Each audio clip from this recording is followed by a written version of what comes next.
তিরুপাল্লার স্ট্যাচুতে উঠতে যাচ্ছি আমরা কাচের উপর দিয়ে। এই কাচের পাটাতন কাচ দিয়ে ব্রিজ বানানো।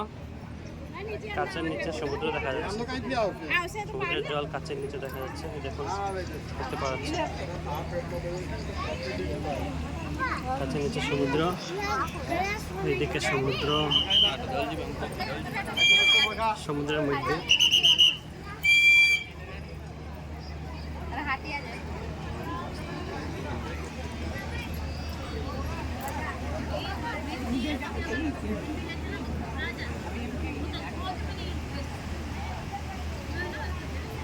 রিয়ানি একটা ভিডিও শুট করে দিচ্ছে একটা পার্টিকে।